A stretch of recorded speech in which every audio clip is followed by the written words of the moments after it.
So then once you got that off, you got to get this little thing filled up with ink out of it.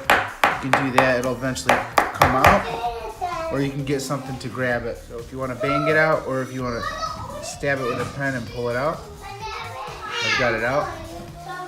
And what you have inside of there is just a little marker tip on the end. You can shove something in there to block it. I'm just gonna throw something in there. A little piece of dirt, or paper, sorry. So that way, whatever you put in there doesn't get ruined. You can stick, show you guys what kind of compartment we got here. I have $1,000 here, okay? And I'm gonna roll it up if I wanted to hide it.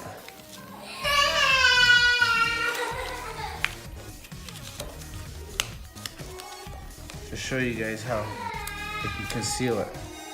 Sure, it's all hundreds, but it still takes care of the job. Got a kid crying, that's why it distracted me. All right, nice and tight. It does have some little ridges in there. Can you see them? Like some tri-wing ridges. If you wanted to get them out, you could probably with a flathead screwdriver and shove it in there and just tear them out. But I don't need to. Got that in there, and you can just press this all the way on. If you needed to get it out, just have a pliers handy, but nobody will find what you're putting in there. So thanks for watching. Hopefully this helps you out on how to make a stash can. I'll show you guys. Look at that. Nobody would ever know, and the marker would still work if it was a functioning marker. I'll show you guys if you guys are using the Crayola ones, which are really easy to cap off. I got a flathead screwdriver here, and there's that tri-wing thing in the center.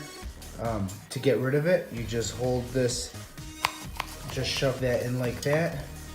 You get all three of them, it just shreds it. So real easy, it opens up your compartment to a full tube. All right, show you guys what happened in there. Look at that.